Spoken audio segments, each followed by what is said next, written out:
চারটা। প্রথমটা কি গেল? দুরূদ শরীফ। দ্বিতীয়টা ফজর নামাজ জামাতের সাথে পড়া। 3 নম্বরটা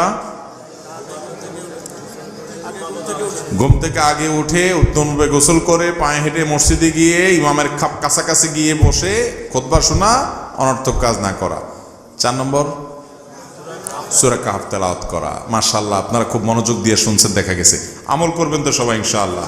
জুমার দিন উপলক্ষে সবচেয়ে বেশি পরিমাণে যে আমলটা করতে হবে, পরিমাণে সবচাইতে বেশি করতে হবে, সেটা হলো দুরূদ শরীফের আমল।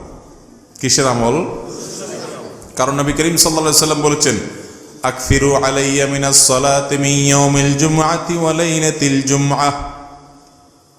তোমরা জুমার দিন এবং জুমার রাত হলো বৃহস্পতিবার দিবাগত রাত, অর্থাৎ বৃহস্পতিবার সূর্য অস্ত হয়ে গেছে, জুমার দিন শুরু। তো এই জুমার রাত এবং জুমার দিন, এই উভয়টাতে তোমরা আমার প্রতি বেশি বেশি করে দুরূদ প্রেরণ করো, আমার জন্য আল্লাহর কাছে দোয়া পেশ করো।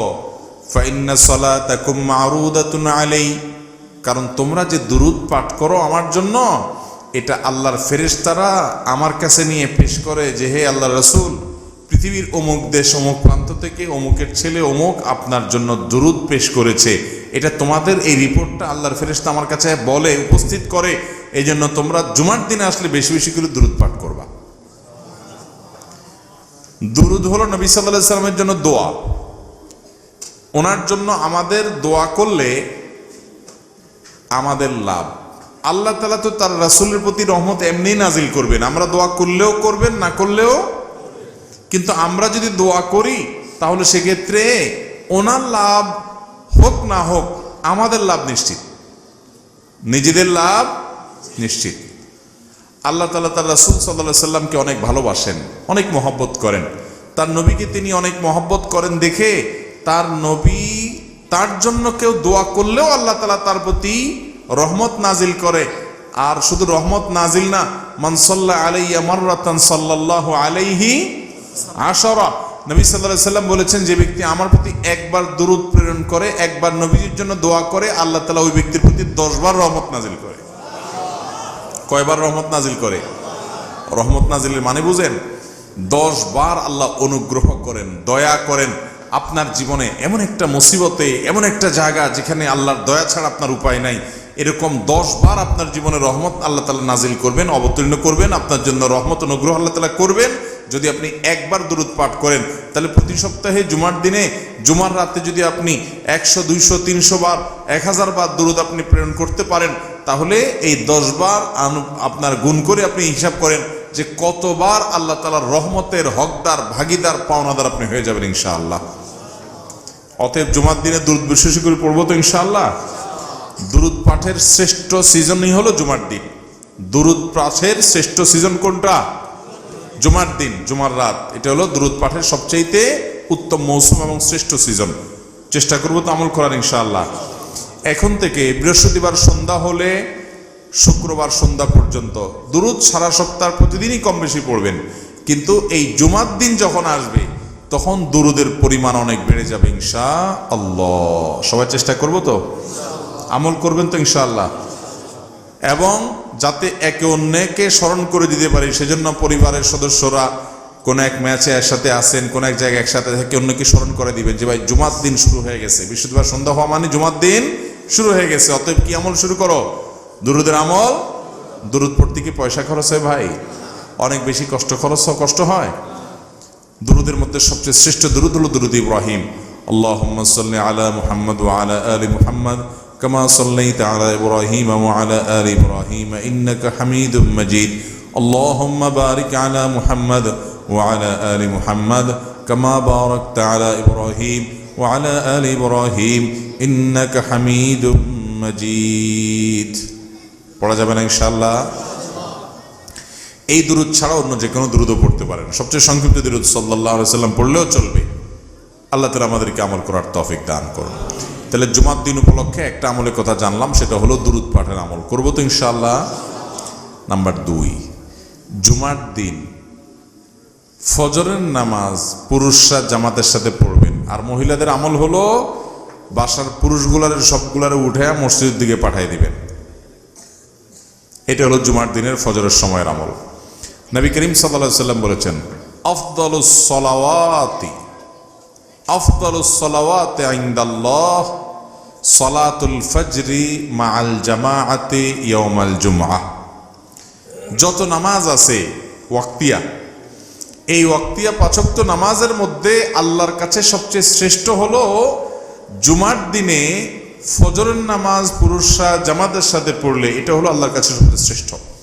এই জন্য সপ্তাহে অন্য সব দিন তো পড়বেনই, জুমার দিন আরো বিশেষ গুরুত্বের সাথে অবশ্যই জামাতের সাথে ফজর পড়তে হবে।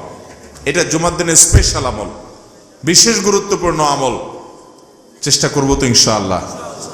কিন্তু শুক্রবারে ফজর নামাজ পড়াটা অন্য দিন ফজরের চাইতে বরং আরো কঠিন হয়। কেন কঠিন হয়? কারণ শুক্রবারে অফিস আদালত থাকে না, দোকানপাট থাকে না, আপনার স্কুল মাদ্রাসা থাকে না, যার কারণে আমরা মনে করি শুক্রবারে সকালে তো একটা লম্বা ঘুম দেওয়া যাবে, বিদায় বৃহস্পতিবার রাত্রে শুতে শুতে একটু দেরি করেই সবাই শোয়। ফজর নামাজ অনেকে জামাতের সাথে আর পড়তে পারেন। এই জন্য ভাইরা আমার, শয়তান জানে কোন আমল করলে আমরা লাভবান হয়ে যাবে, জন্য সে ওইটা যেন করতে না পারি চক্রান্ত করে। এই জন্য জুমার দিনে ফজর নামাজ পড়ার চেষ্টা করবো তো ইনশাআল্লাহ। 1 2 নম্বর আমল গেল। 3 নম্বর আমল হলো জুমার দিনে 4টি কাজ করবেন। এই 4 কাজে মিলে একটা আমল, সেটা হলো 3 নম্বর। সেটা কি?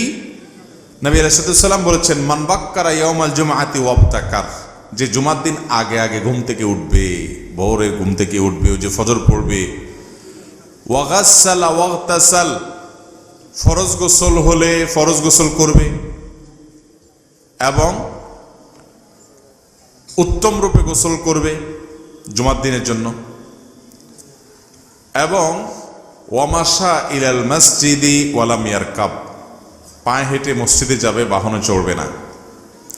ওয়াদানা মিনাল ইমামি ওয়ালাম ইয়ালগু, ইমামের খুব কাছাকাছি গিয়ে বসবে, আগে আগে যাবে, ইমামের একদম কাছাকাছি গিয়ে বসবে, এবং খুতবা শেষ হবে, নামাজ শেষ হবে, এর মধ্যে কোনো বেহুদা কথা বলবে না, বেহুদা কাজ করবে না। মসজিদে গিয়ে যত সময় সম্ভব 2 রাকাত করে নফল নামাজ পড়বে, কোরআন তেলাওয়াত করবে, ভালো কাজ করবে, বেহুদা কাজ করবে না, চুপচাপ খুতবা শুনবে। এই 4 কাজ যদি কেউ করে, আবারও বলি 4 কাজ কি কি? আগে আগে ঘুম থেকে উঠা, আগে আগে মসজিদে যাওয়া, গোসল করা উত্তম রূপে, পায়ে হেঁটে মসজিদে যাওয়া, ইমামের কাছাকাছি গিয়ে বসা, অহেতুক কথা কাজ না করা। এই 4 কাজ যদি কেউ করে, নবী করিম সাল্লাল্লাহু আলাইহি ওয়াসাল্লাম বলেছেন, আল্লাহ রাব্বুল আলামিন তাকে এই কাজগুলোর বিনিময়ে, সে যে বাসা থেকে মসজিদ পর্যন্ত আসলো, প্রতি কদমে 1 বছর রাত জেগে নফল নামাজ পড়া আর দিনে নফল রোজা রাখার সব আল্লাহ তাআলা তাকে দান করবেন, প্রতি কদমের বিনিময়ে। তাহলে আপনার বাড়ি থেকে মসজিদে আসতে যদি 200 কদম হয়, 200 কদম হইলে 200 বছর রাত জেগে তাহাজ্জুদ পড়া আর দিনভর নফল রোজা রাখা, টানা 200 বছর পর্যন্ত করা, এটার সব আপনি পাবেন প্রতি সপ্তাহে চাইলেই। অনেক মুহাদ্দিস এবং অনেক হাদিস বিশ্লেষক ওলামায়ে কেরাম বলেছেন, কোরআন হাদিসে যত আমলের, যত ফজিলতের কথা বলা আছে, এর চাইতে কোনো ফজিলতপূর্ণ আমল আরেকটা আর নেই। মানে এত বিপুল পরিমাণ সওয়াবের কথা অন্য কোনো আমলের বিপরীতে আল্লাহ ওয়াদা করেন নাই। তাহলে জুমার দিনের এই আমলটা করবো তো ইনশাআল্লাহ। আগে আগে ঘুম থেকে উঠা, ওই যে ফজর তো মসজিদে পড়বেনি, এবং উত্তম রূপে গোসল করা, পায়ে হেঁটে মসজিদে যাওয়া, ইমামের কাছাকাছি গিয়ে বসে খুতবা শ্রবণ করা পর্যন্ত কোনো কথাবার্তা না বলা, তেলাওয়াত জিকির আজকার ইত্যাদিতে মশগুল থাকা, এই কাজটা যদি আপনি করতে পারেন, তাহলে প্রতি কদমের বিনিময়ে 1 বছর নফল রোজা, 1 বছর রাত জেগে নফল ইবাদত করা। 3 নম্বর কোনটা? আগে আগে ঘুম থেকে উঠে উত্তম রূপে গোসল করে পায়ে হেঁটে মসজিদে গিয়ে ইমামের কাছাকাছি গিয়ে বসা এবং কোনো অনর্থক কাজ না করা। মনে থাকবে তো ইনশাআল্লাহ। নাম্বার 4, সূরা কাহাফ তেলাওয়াত করা। কোন সূরা তেলাওয়াত করা? এমন একটা সময় আমরা আসি ভাইরা, কিয়ামত যে খুব নিকটবর্তী হয়ে গেছে সেটা বিভিন্ন আলামত দ্বারা বোঝা যায়। নবী করিম সাল্লাল্লাহু আলাইহি ওয়াসাল্লাম কিয়ামতের শতাধিক আলামতের কথা বিভিন্ন হাদিসে বলেছেন। সৌদি আরবের প্রখ্যাত আলেমে দ্বীন ডক্টর মোহাম্মদ আল আরিফি তার একটা বইয়ে তিনি 141টা আলামতের বিবরণ তুলে ধরেছেন, বিস্তারিত বিবরণ তুলে ধরেছেন। এর ভিতরে 131টা হলো কিয়ামতের ছোট আলামত আর 10টা হলো বড় আলামত। কিয়ামতের বড় আলামত আর ছোট আলামত চেনেননি আপনারা? কোনটা? ছোট আলামত কাকে বলে? কিয়ামতের ছোট আলামত কাকে বলে? ছিলেন বলছেন, এখন তো বলতে পারতেছেন না। আমার প্রশ্নের উত্তর দিলে নগদ সাথে সাথে পুরস্কার। আমি পুরস্কার নিয়ে যাই সব মাহফিলে। উত্তর দিতে পারলে পুরস্কার। ওয়াজ শুনতে হবে আমল করার জন্য, মুখস্থ করে আমলের নিয়ত করে বাড়িতে যেতে হবে। কানসুক করে গেলে হবে? কি ওয়াজ করছে হুজুর, ওরে বাবারে, হাসায়া কান্দায় শেষ করে ফেলছে, কিন্তু আমি বাড়িতে কিছু নিতে পারলাম না। ওয়াজের কোনো লাভ আছে? ওয়াজ শুনে যাবার সময় বাদাম কিনে বুট কিনে নিয়ে চলে গেছেন, এটার জন্য নিয়ে ওয়াজে আসছেন? এলেম নিয়ে যাব, আমলের সংকল্প নিয়ত নিয়ে যাব ইনশাআল্লাহ। তাহলে ছোট আলামত বড় আলামত কি বোঝা গেল? বেশিরভাগ লোক জানেন না, ওলামায়ে কেরাম ছাড়া। তাহলে আমি বলে দিই, কিয়ামতের ছোট আলামত বলা হয় ওইগুলোকে যেগুলো কিয়ামতের অনেক আগে থেকে দেখা যায়, অনেক আগে থেকে দেখা যায়। আর কিয়ামতের বড় আলামত বলা হয় যেগুলো কিয়ামতের একবারে শেষ মুহূর্তে গিয়ে দেখা দিবে, যেগুলো দেখা দিবে পটপট করে, এরপরে কিয়ামত হয়ে যাবে, ওইগুলোকে বলে বড় আলামত। কথা কি বুঝাতে পারছি? তাহলে কিয়ামতের ছোট আলামত কোনগুলা? যেগুলো কিয়ামতের অনেক শত শত বছর আগে কম আলামতের কথা মোহাম্মদ আল আরিফি হাফিজাহুল্লাহ তার বইয়ে লিখেছেন। এগুলোর মধ্যে বেশিরভাগ আলামতই ইতিমধ্যে দেখা গেছে, এগুলো প্রকাশিত হয়ে গেছে। নবী সাল্লাল্লাহু আলাইহি ওয়াসাল্লাম বলেছেন, রিআ আশ-শা'i ইয়াতাতাওয়ালুনা ফিল বুনিয়ান ওয়া আনতারাল হুফাতাল উরাতাল আলাতা রিআ আশ-শা'i ইয়াতাতাওয়ালুনা ফিল বুনিয়ান। ছাগলের রাখালি করতো যারা এক সময়, আপনি যদি দুবাইতে যান, আপনি যদি মিডল ইস্টে যান, তাদের পূর্বপুরুষরা বেশি দিন আগের কথাও না যে তারা শত শত বছর ধরে ছাগলের রাখাল ছিলেন। এটা কোনো দোষের না, ছাগল রাখাল, নবীরা ছাগলের রাখাল ছিলেন। এটা বাস্তবতা বোঝানোর উদ্দেশ্য যে তাদের জীবন জীবিকা এভাবে নির্বাহ করতেন তারা। কিন্তু এখন ইয়াতাতাওয়ালুনা ফিল বুনিয়ান, তারাই এখন বিশাল বড় বড় দালান কোঠা নির্মাণ করতেছে। হয়েছে না হয় নাই? আপনার বুর্জ খলিফা, বুর্জ দুবাই, বড় বড় টাওয়ার, বিশ্বের উঁচু উঁচু টাওয়ার তারা নির্মাণ করছে কি করছে না? তো নবী সাল্লাল্লাহু আলাইহি ওয়াসাল্লাম কিয়ামতের যে আলামতগুলোর কথা বলেছেন, এই আলামতগুলোর বেশিরভাগই প্রকাশ পেয়ে গেছে। হ্যাঁ, বড় আলামত যেগুলো 10টা, সেগুলোর একটা এখনো প্রকাশ পায় নাই, ওইগুলো আসবে, ওইগুলো সবগুলাই প্রকাশিত হবে এবং কিয়ামতের আগে একটা একটা করে হবে। 3টা বড় বড় ভূমিকম্প হবে, আগুন বের হবে, সূর্য পশ্চিম দিক থেকে উঠবে, ঈসা আলাইহিস সালাম নাজিল হবে, ইমাম মাহদি আসবে, দাজ্জাল আসবে এবং পাহাড় ফেটে দাব্বাতুল আরদ নামক একটা প্রাণী আসবে। কিয়ামতের আগে এরকম বড় বড় 10টা আলামত ঘটবে ঠিক শেষ মুহূর্তে, কিন্তু কিয়ামতের ছোট আলামতগুলো অনেক আগে থেকে ঘটবে। আপনি যদি কিয়ামতের আলামতের হাদিসগুলো পড়েন তাহলে আপনি অবাক হয়ে যাবেন যে নবী সাল্লাল্লাহু আলাইহি সাল্লামের কথা সে 1450 বছর আগে বলেছেন, এখন সেগুলো কিভাবে একটা একটা করে খেটে যাচ্ছে। আমাদের পরবর্তী প্রজন্ম প্রত্যেকে এভাবে দেখবে, যেগুলো বাকি আছে সেগুলোও ঘটবে, কারণ তিনি যা বলেছেন তার কোনো কিছুই মন থেকে বলেন নাই। ইন হুয়া ইল্লা ওয়াহয়ুন ইউহা মা ইয়ানতিকু আনিল হাওয়া। রাসূল হাওয়া থেকে কিছু বলেন না। আমাদের দেশে কিছু লোক বের হয়েছে যারা হাদিস মানে না, যারা ডাইরেক্ট কোরআনের উপর আমল করতে চায়, আছে না নাই? এই ভাইরা বলে না রাসূলের ব্যক্তিগত কথা আমরা মানবো না, আমরা শুধু কোরআন মানবো, রাসূলের ব্যক্তিগত কোনো কথা নাই। ভাই, আল্লাহ তাআলা কোরআনে বলেছেন মা ইয়ানতিকু আনিল হাওয়া। আরবি যারা জানেন, আরবির একেবারে এই ক্লাসে, প্রথম ক্লাসে, দ্বিতীয় ক্লাসের যারা ছাত্র তারাও জানে মা ইয়ানতিকু আনিল হাওয়ার মানে হলো নতকুন, মানে হলো কথা বলা। নবীর মুখ থেকে যত কথা উচ্চারিত হয় এর কোনোটাই তার প্রবৃত্তি থেকে হয় না।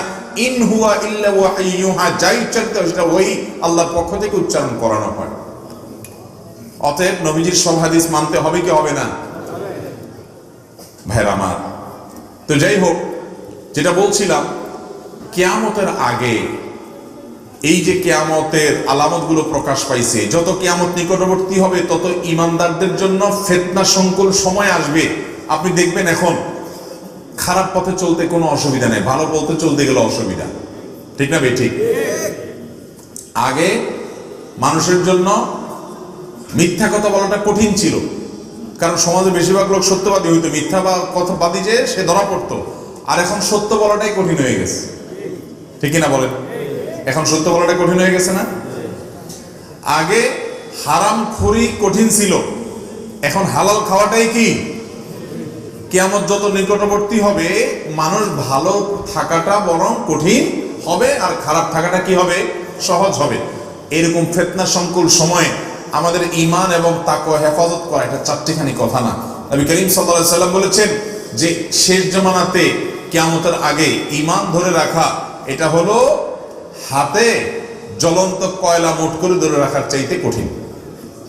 ওইটা যেরকম কঠিন কাজ, ঈমান রাখাটা সেরকম কঠিন কাজ। সেরকম সময় কিন্তু আমরা পার করতেছি এখন ভাইরা। এইরকম সময়ে আল্লাহ তাআলা আমাদেরকে, আমাদের ঈমানকে, আমলকে, তাকওয়াকে ফিতনা মুক্ত রাখুন। আমরা চাই কি চাই না? যদি চান তাহলে একটা বড় আমল হলো সূরা কাহফ। সূরা কাহফ নবী করিম সাল্লাল্লাহু আলাইহি ওয়াসাল্লাম বলেছেন, সূরা কাহফ যে জুমার দিন তেলাওয়াত করবে, এটা তার জন্য আলোর কাজ দিবে, আলো, লাইট, ফোকাসের কাজ দিবে। ফিতনার অন্ধকার, কোন দিকে যাবেন বুঝতে পারতেছেন না, এক একজন এক এক দিক ডাকতেছে, এই সূরা তেলাওয়াত করবেন, আল্লাহ তাআলা আপনাকে পথ দেখাবেন, আল্লাহ নিজে গাইড করবেন আপনাকে। ফিতনার সময় মানুষ দাজ্জালে ফিতনা, দাজ্জালি পনার ফিতনায় পড়বে, আল্লাহ আপনাকে হেদায়েতের পথে গাইডলাইন করবেন।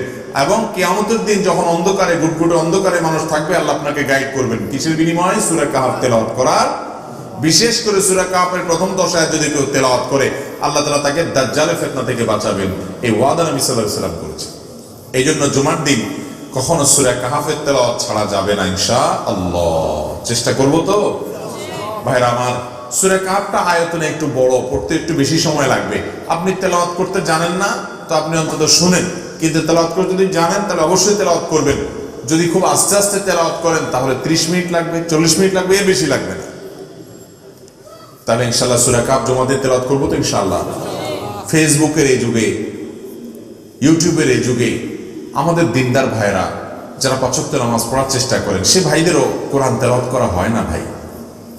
কোরআনটার প্রতি আমাদের আজকে অবিচার, সকল সীমা ছাড়িয়ে গেছে। অন্য সব আমল টুকটাক করা গেলেও কোরআনকে আমরা সময় দিতে পারি না। অথচ ওয়াকালা রাসূল ইয়া রাব্বি ইন্না কওমি ইত্তাখাযু হাযাল কুরআনা মাহজুরা। কিয়ামতের দিন কিন্তু আল্লাহর রাসূল আল্লাহর সামনে নালিশ করবেন যে আল্লাহ, আমার জাতি এই কোরআনকে তারা পরিত্যাগ করছে, পরিহার করছে, কোরআনকে তারা অ্যাভয়েড করেছিল, এই কোরআনকে তারা সময় দেয় নাই, কোরআনের কথা তারা শুনে নাই, মানে নাই, ঈমান আনে নাই। এই নালিশ নবীজি আল্লাহর কাছে করবেন কোরআন পরিত্যাগকারীদের বিরুদ্ধে। অতএব কোরআন পরিত্যাগ এটা ভয়াবহ অপরাধ। কিন্তু আজ মুসলিম মিল্লাত গোটা দুনিয়াতে দেখবেন যে কোরআন পড়ার সময় আমাদের হাতে নাই। এর অন্যতম কারণ হলো স্মার্টফোন। এটা আমাদেরকে এত এঙ্গেজ করে ফেলছে যে কোরআন তেলাওয়াত করার সময় আমাদের হাতে। তো সপ্তাহের অন্য দিন আপনি তেলাওয়াত করতে পারেন বা না পারেন, যতটুকু করেন বা না করেন, অবশ্যই অবশ্যই আপনি সপ্তাহে জুমার দিন সূরা কাহফটা তেলাওয়াত করেন, তাহলে অন্তত সারা সপ্তাহের কিছুটা হইলেও আপনি রসদ নিয়ে ফেলতে পারবেন। যদিও প্রতিদিনই তেলাওয়াত করা উচিত, চেষ্টা করবো তো ইনশাআল্লাহ সূরা কাহফ তেলাওয়াত করতে। তাহলে কয়টা আমলে গেল কথা? 4টা। প্রথমটা কি গেল? দুরূদ শরীফ। দ্বিতীয়টা ফজর নামাজ জামাতের সাথে পড়া। 3 নম্বরটা ঘুম থেকে আগে উঠে উত্তমভাবে গোসল করে পায়ে হেঁটে মসজিদে গিয়ে ইমামের কাছাকাছি গিয়ে বসে খুতবা শোনা, অনর্থক কাজ না করা। 4 নম্বর সূরা কাহফ তেলাওয়াত করা। মাশাআল্লাহ, আপনারা খুব মনোযোগ দিয়ে শুনছেন, দেখা গেছে আমল করবেন তো সবাই ইনশাআল্লাহ। 5 নম্বর হলো জুমার দিনে একটা সময় দোয়া কবুল হয়। নবী করিম সাল্লাল্লাহু আলাইহি ওয়াসাল্লাম বলেছেন, জুমার দিনে একটা দোয়া বান্দার এটা কবুল হবে, এটা ফেরত দেওয়া হবে না। এখন সেই দোয়াটা যে কোন সময়ের দোয়া, এটা হাদিসে নবী সাল্লাল্লাহু আলাইহি ওয়াসাল্লাম বলেননি। মুহাদ্দিসগণ, হাদিস বিশারদগণ, হাদিস বিশ্লেষক উলামায়ে কেরাম গবেষণা করে বিভিন্ন রকমের সময় বের করেছেন। কেউ জুমার নামাজের আগে পরে বিভিন্ন সময়ের কথা বলেছেন, কেউ অন্য সময়ের কথা বলেছেন। তবে বেশিরভাগ ওলামাদের মত হলো, বেশিরভাগ মুহাক্কিকদের মত হলো, জুমার দিন শেষ প্রহর অর্থাৎ সূর্য আসরের পর থেকে নিয়ে সূর্য ডুবার আগ পর্যন্ত এই সময়টাতে দোয়া কবুল হয়। এই জন্য আল্লাহর নেককার, ইমানদার, মুত্তাকি, পরহেজগার আল্লাহওয়ালা মানুষদেরকে দেখবেন জুমার দিন সূর্য ডুবার আগে তারা দোয়ায় মাশগুল হয়ে যায়, দোয়ায় মগ্ন হন। যারা বিশেষ করে মক্কা মদিনা যাওয়ার তৌফিক হয়েছে, হারামাইনে দেখবেন সারা দুনিয়া থেকে আল্লাহর নেককার বান্দারা, আল্লাহর আমল পাগল বান্দারা, জান্নাতের পথযাত্রী মানুষগুলো দেখবেন এই সময়টাতে খুব বেশি দোয়ায় মাশগুল হয়ে গেছে। আমার দেশে বেশিরভাগ মানুষ আমরা জানি না, যার কারণে এই আমলটা আমাদের হয় না। জুমার দিন সারা দিনভর আপনি দোয়া করবেন বেশি বেশি করে, স্পেশালভাবে চেষ্টা করবেন সূর্য ডুবার আগে আল্লাহর কাছে নিজের মনের সব চাওয়াগুলোকে পেশ করবেন, দোয়া করবেন। ঠিক আছে তো ইনশাআল্লাহ? তাহলে এই 5টা আমল হলো। এই 5টা আমল প্রত্যেক জুমা আমরা করার চেষ্টা করব। দুরুদ বিশেষ করে পড়া, জুমার দিন পুরুষরা ফজর নামাজ জামাতের সাথে পড়া, মহিলারা পুরুষদেরকে উঠায়া যে কোনোভাবে হোক বৃহস্পতিবারে তাড়াতাড়ি শোয়াই দিবেন ছেলেদেরকে, যেন তারা ফজর নামাজ জামাতের সাথে পড়ার নিয়তে শোয়, আগে আগে শোয়াই দিবেন যাতে করে তারা পড়তে পারে। এরপরে ঘুম থেকে উঠাই দিবেন, আপনার এর মাধ্যমে এই সওয়াব পাবেন।